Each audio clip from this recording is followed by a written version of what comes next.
You are Locked On Fantasy Basketball, your daily fantasy basketball podcast, part of the Locked On Podcast Network, your team every day.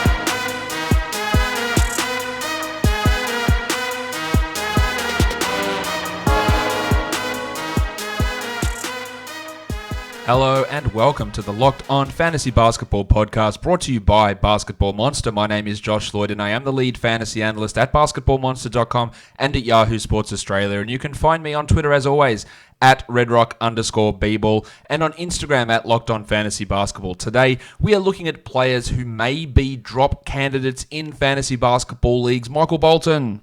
Let's get to it. Let's get to it indeed. I am not telling you have to drop these players. I'm not even suggesting that you go and drop these players. These are just guys, unless it's Kyle Kuzma, that I am suggesting can be guys that can be considered to be dropped, depending on what your situation is in your league, depending on who you're adding in your league, depending on so many different factors. But these are guys where I look at them and go, you know what? Maybe they aren't 100% must-roster guys who are still rostered in a lot of leagues, so they've got to be guys we've got to have honest conversations about where their season goes from here. So let's get talking about them. And I did tease this one. Well, I didn't tease it. I literally told you about it on yesterday's show. And the number one guy on my list here, not in order. The number one guy I've got on my list is Blake Griffin of the Detroit Pistons, because Griffin has been trash. The 238th ranked player over the course of this season. He's going to be sitting out likely today with knee soreness again. He's missed plenty of games with knee and hamstring issues. You'd have to imagine that's going to continue. The shot won't go in. He's already a guy that never gets defensive stats. That's dropped off. The rebounding's fallen off. The assist numbers have fallen off. He can't hit threes anymore. Again, these numbers he's averaging for the season in 29 minutes. So while it is a little bit below the 35 he played last season, which was way too much, he's averaging just 15 points, under 5 rebounds, under 3.5 assists, half a steal, half a block, actually under half of both of those, shooting 35% from the field. Now, I expect the 35% from the field to improve a little bit because he's hitting 24% of threes, that'll go up, and 44% of twos, that'll go up. But will it go up that much? With his whole lower body seemingly rooted, like, is he going to be able to get enough lift in his shots to make them hit? And I'm not even sure that he can be like a 40. I don't think he can even be a 45% shooter for the rest of this season. I don't think he can finish from here on out as a top 100 player. The rebounds are down, the assists are down, the defensive stats were never there. He's not hitting threes. I think he can be better than what he is, but I think if you're in a 10-team league, I think he's a guy that you absolutely have to consider as a drop. And I think we're at that stage in a 12-teamer. If he's going to be sitting games like he is, he sat 2 games on the 20th and 21st of December. He's played 3 and he's doubtful again today.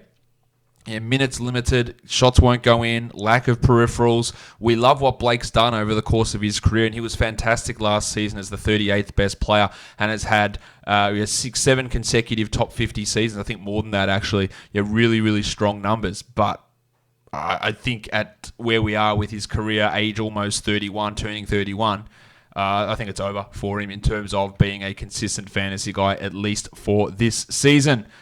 I've got Tim Hardaway on this list as a guy who's a droppable candidate. We don't know if he's going to miss any time with his hamstring injury.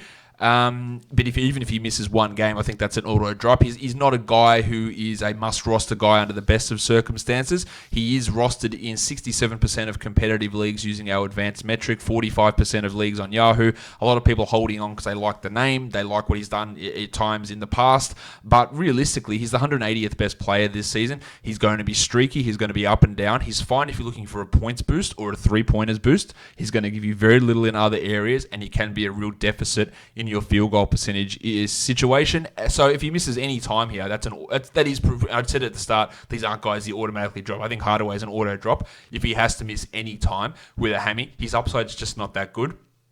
He's not producing at a good enough level for you to hold on to through thick and thin, let alone any sort of injury. The next guy I look at here is Paul Millsap. He's been on this list a couple of times. He's out at the moment. We've got guys like Michael Porter and Jeremy Grant playing well. That's not to say that Millsap won't come in and start, because I think he will go back to starting, and he is the 98th ranked player over the course of the season. But that's going to drop off as Jeremy Grant's improved and Millsap's become banged up. We've seen Millsap's minutes coming down. You know, he's more of a borderline guy than these other two players, like Hardaway and Griffin to me. I think he can still have some use as a 12-team league player, but more as a streaming guy. And there are a few people who ask me, what does stream mean? And welcome because you're obviously new to fantasy basketball, new to this channel.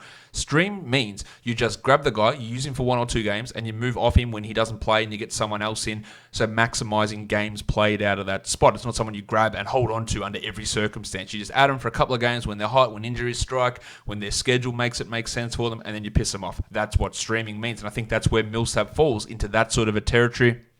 Despite a pretty strong start to the season, we are seeing a consistent decline in his production because of the play of other guys and because of his own injury concerns.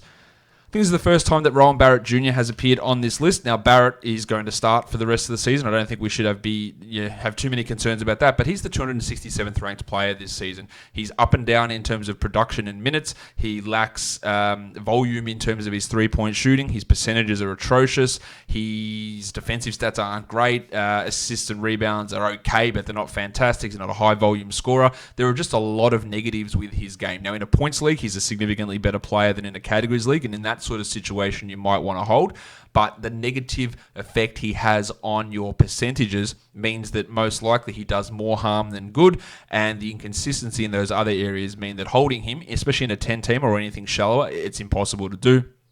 Maybe he gets better, but the thing, we look at this and we go, these are the problems that he had in college. They have translated to the NBA, so why do we think that things are going to necessarily get better in a hurry? These are the worries I had with him heading into the season, coming out of college, why I was like, I'm not sure he's going to be a standard league guy this year, and it's actually been worse than I expected, so maybe there can be some improvement, but I don't think, again, that he's going to come out and just drop a top 40 3-month run to end this season.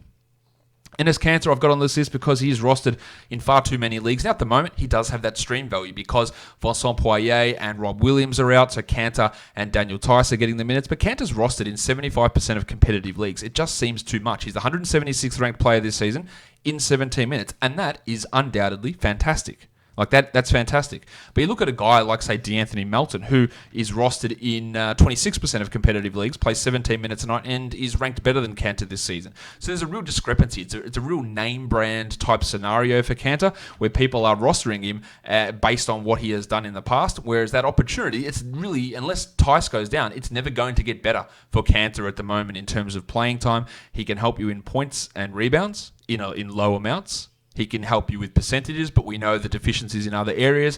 And if he's not playing 25 to 26 minutes a night, then he's not sniffing 12-team league value. And I do think that he is rostered in far too many leagues. So he is a guy that if he is sitting around on your roster, you can probably get rid of him. Same goes with Tyler Hero, who again, I think is...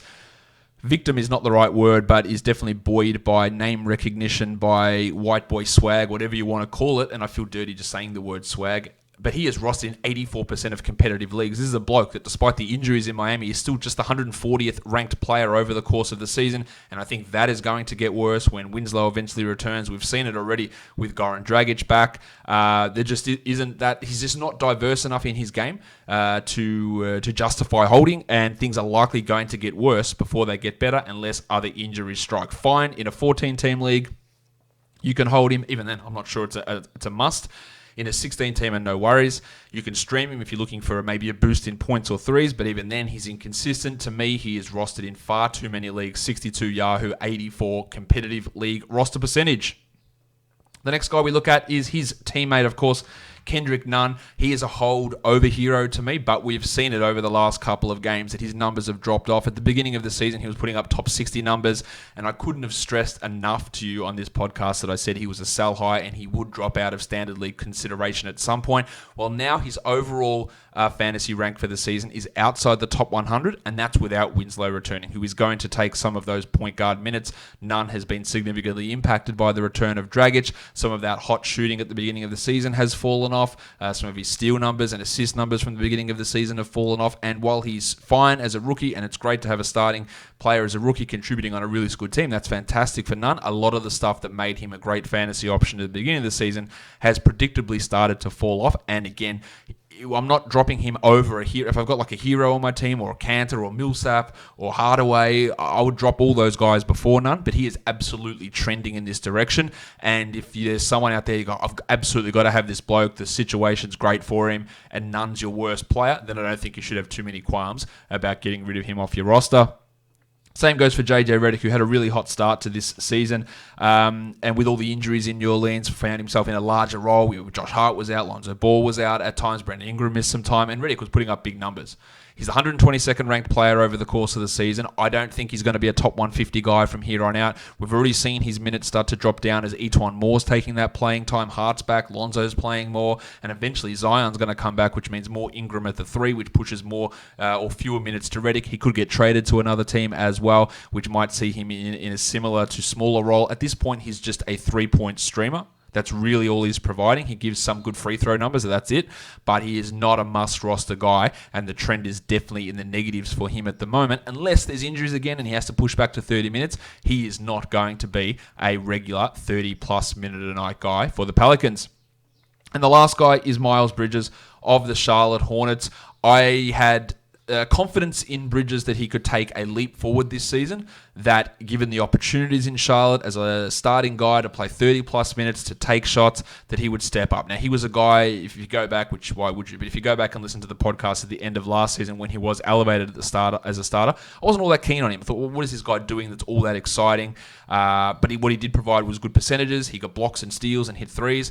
Unfortunately, this stuff hasn't translated. He hasn't ramped up his usage enough. The percentages have been pretty poor. The defensive stats have been wonky. He's missed free throws at times this season, despite the minutes, and we're seeing at the moment the minutes start to drop off for Bridges. Is the 144th ranked player this season. Maybe he turns around, but piss him off. Like he just isn't that good. I thought that he was in prime position to be a player, a Tony Roten, if you will, a player who takes advantage of being on a bad team despite not being a good player and puts up numbers. Unfortunately, Bridges hasn't even able to be doing that for this Hornets team. Not to say he can't become good at this point, but he isn't good, and he's not taking advantage of even putting up junk stats on a bad team. So he can go, and that'll do it for me today, guys. I'll be back later on to recap all of Monday's action and then preview the New Year's Eve slate. Subscribe so you never miss an episode. Apple Podcasts, Google Podcasts, Stitcher, Spotify, and on YouTube, guys. We are done here. Thank you so much for listening, everyone. See ya.